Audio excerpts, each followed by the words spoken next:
Welcome back. This is day 10 of the Drive and Exploitation Challenge. I got in a number of films today. Well, first off was I got back into the trailer trauma. This is disc 2 or volume 2 of trailer trauma.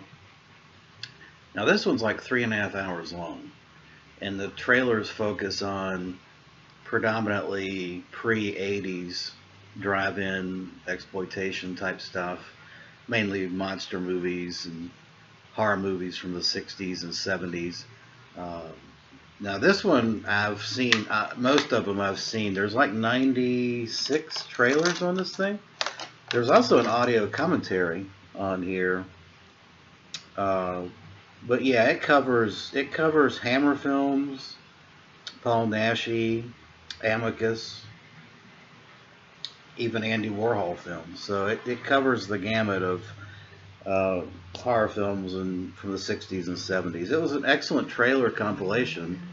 Uh, and it makes a nice companion piece to the first volume. Then I watched this Vinegar Syndrome release of Death Row Game Show, which I believe came out in 1988. It's a black comedy. It doesn't go as far as, say, Trauma.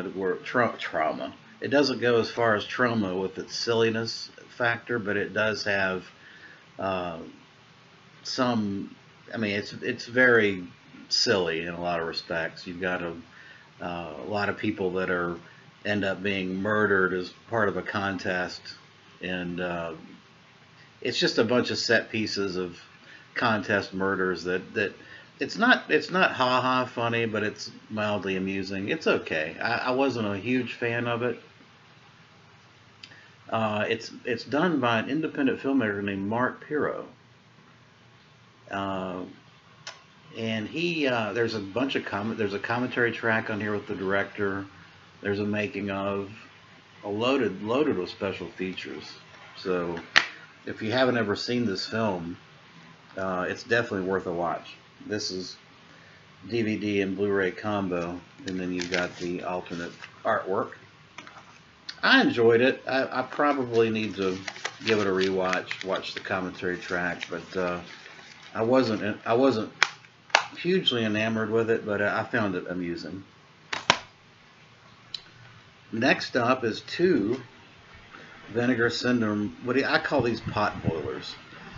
You've got Blood Mania and Point of Terror, 1970 and 1971. And both of these films are low-budget, indie-type films that are heavy on the drama and build-up type elements of this movie.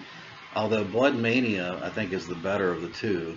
Blood Mania has quite a bit of nudity, and also some pretty scary scenes in it.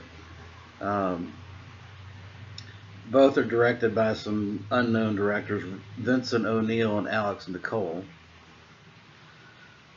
The first one, Blood Mania, is basically a story about Victoria. Victoria is played by Maria de Aragon, and she's some real beautiful redheaded eye candy. Anyway, she hates her dad. Her dad's, of course, rich, and she wants to get a hold of the inheritance and kick him off. And you can imagine what happens. Things obviously don't work out for Victoria. The second one is Point of Terror, is a film about a kind of a guy that's he wants to be like a Neil Diamond. He's a kind of a up-and-coming singer. It's pretty bad, but basically he hooks up with this woman that can further his career if he does what she wants him to do, and so he ends up being a puppet of this lady. It has a I won't call it a twist ending. It has more of a cliched ending that I found unsatisfying. Both of these are probably 5 or 6 out of 10. They're okay, and I tell you, the picture quality on this double feature release for Vinegar Syndrome is pristine, just pristine.